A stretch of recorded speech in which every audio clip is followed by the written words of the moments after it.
Welcome everyone to another night video. Now this is of the Kia Niro EV, and this is the top EX premium trim level. So we've got the top end lights on the inside and the outside. This is a big part of owning a vehicle, the night ownership. So I'm going to show you the outside lights, the inside lights, and we're going to go for a drive and see how well they do. Now as you can see, it is sprinkling. I haven't really had a day without sprinkling or raining with this vehicle, but let's go ahead and start looking right up front at these headlights. So this EX premium trim gives us these LED headlights. The high beam is on the inside. I'll show you the blinker on the other side. You get halogen fog lights on all trims, and then those little arrow looking lights are actually the daytime running lights.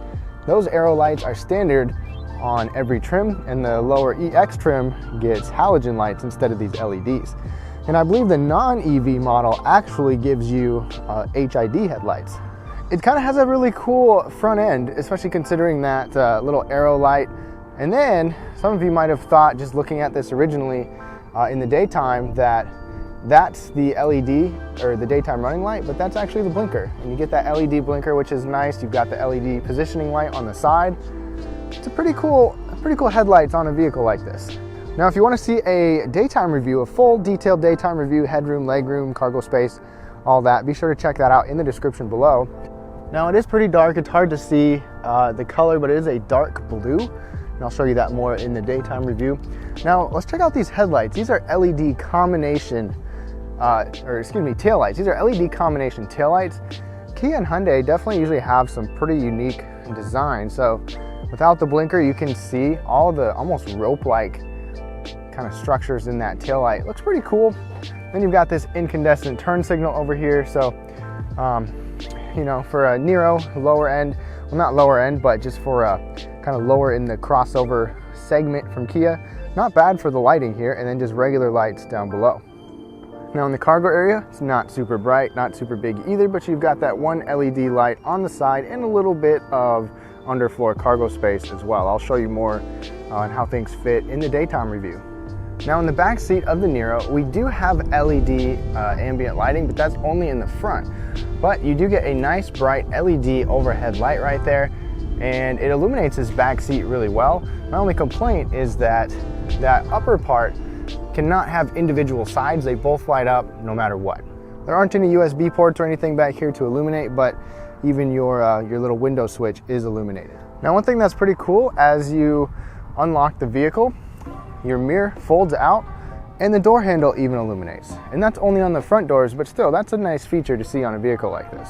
Now, in the front of the Niro, it's also really well illuminated. You've still got LED lights all the place in here. You can even kind of see a little bit of that ambient lighting, but let's go ahead and hop in and let me show you all the backlit buttons. All right, now let's take a look at the interior and all of the backlit illumination in here. All right, so first of all, on the door, you've got your lock and window switches illuminated. You just don't have like the mirror controls in front of that illuminated. One nice thing is that all of these controls next to the steering wheel are illuminated though. And the steering wheel itself has illumination on the left and the right. The actual toggles themselves don't have illumination, but the buttons that tell you what they do. Now this cluster on the steering wheel is pretty nice. It's not your typical because it doesn't really have real gauges. It's actually mostly digital. So, and it is an EV, so things are a little bit different in here, but you can scroll through different information using your steering wheel. Everything is laid out pretty well and it's easy to use. You can control some of your lights on here, like for example, the ambient lighting. You can change the brightness or turn it off or change the color, and we'll go through the colors in a second. This touchscreen is really easy to use. I really never have a complaint with Hyundai or Kia's infotainment. There are several different screens that you can go through and different settings you can mess with. I've gone through quite a few of these before. I'm not really going to spend a lot of time on it, but it is nicely illuminated. You can change the brightness on here or even turn it off altogether. And then below that, you've got well illuminated radio knobs, volume knobs. All of these buttons have lighting. The power button or to turn on your vehicle over here. My only complaint really with this is that I'm not a fan of this red backlighting. It just looks kind of old. Some of you might like it, but leave your comments down below. That is certainly just a subjective and personal choice. Now I just turned on a headlight to see below here. You've got a wireless charging thing right there that is illuminated. This USB port in the middle is backlit, but next to it, the font on there isn't illuminated, but you've got a backlit USB port over here. and a regular not illuminated 12 volt over here. There's a little storage bin below this kind of floating armrest. No illumination there, but it is a really nice area. And then this actual armrest, go ahead and turn the light off. This is actually where your shifter is, but everything down here is illuminated, all the buttons. There's nothing really that is not illuminated with these buttons, including your heated seats, your heated steering wheel, brake hold, parking brake, parking sonar, and your drive mode. The cup holders and center console aren't illuminated at all. But then you can see this is the actual ambient lighting that runs around right here. It runs around my side and on the passenger side. It'd be nice to maybe have a little bit like in the doors or on the dash or something, but even just that little bit is pretty cool, and even around that shifter. Right up above, none of these overhead buttons are illuminated, but you've got some nice bright LED lighting. No LED interior lights like this and the ambient lighting on the E-Extra, and that's just as EX Premium. And I like how it's actually push to turn it on. We've got the overhead lights on, but there's no illumination in that glove box. Now I want to give you a look at the backup camera real quick. It is really fuzzy because it is really dark, but at least you do still have some clarity and some illumination. Now the ambient light colors are controlled with the steering wheel information display. You have a white color, you have gray, takes a little bit of time for them to change. You have blue, eco green, which is kind of more of like a foamy green, sea green type, bronze, almost kind of yellowy brown, and then you've got red, kind of traditional, that blends with everything else. Now looking right out in front of us, we've got the low beams on, and these have a really nice beam pattern. It's actually quite high, but I have not been flashed with this, and it has a little bit of width, really not too bad. You'll even see right off my left shoulder here, there's a little bit of side illumination, which is good. We'll see how well that works when we drive. And now, if I turn the fog lights on, you've got some nice immediate illumination. They are halogen, which might actually do better in snow and fog. And then the high beams, nice and bright, straight shoot. Let's go ahead and test them out. All right, y'all, we are on the test drive for the Kia Niro. One thing I forgot to mention is that there are vanity lights up here, but you have to actually turn those on by yourself. Now, one thing I want to mention is that it has been raining pretty much this whole week, so I apologize. I got the wipers going. No automatic wipers here, but on this test drive, I will show you what it's like to drive on some really dark roads, turn on the automatic high beams, see how well those do, and talk a little bit about what it's like to drive one of these. Now, right off the bat, you can probably faintly see there is some light shooting straight out from the side of the vehicle, and then there's a little bit of darkness, and then there's the lights. And these lights they do a nice job, especially for this class of a vehicle.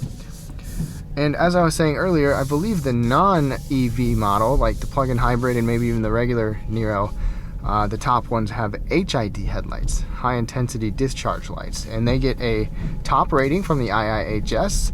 The halogen bulbs get a poor rating from the IIHS. These LEDs have not been tested from the IIHS, but I would think that they get a top rating as well. And the thing about driving an electric vehicle is that it's so quiet and so silent at low speeds. And I have the automatic high beams on, and they're actually on going 20 miles an hour, which is crazy. I'm surprised they're actually on that low and at the stoplights. But this first road is fairly well illuminated, and we'll get on a dark road with some curves in a little bit. But the good news is the high beams did turn off for that car over there, and they're actually staying off, probably because of the illumination from these street lights. Some vehicles are finicky with street lights. We'll see how these do. One thing I've appreciated about the Niro is that everything is clear and easy to read. Even the digital aspects of the display. The main screen is certainly not the most modern, but my biggest complaint, I guess, would be just the backlighting, the red backlighting of these buttons. Everything is backlit well, but it just looks kind of old in here. This is definitely not the most modern Kia interior like the newest ones. I like this ambient lighting down here. It's nice to change colors, and I kind of like the eco green. It's kind of a sea green type color. One thing to mention is that this rear view mirror does have illuminated garage controls. This automatic dimming mirror is on the EX Premium. The side mirrors are not automatic dimming though. And with the EV or hybrid, you get regenerative brakes, and I'm controlling those on my own right now. I haven't touched the brake yet, and we are slowing down quite a bit, so that's kind of cool. Now we're just about to turn on to this dark road.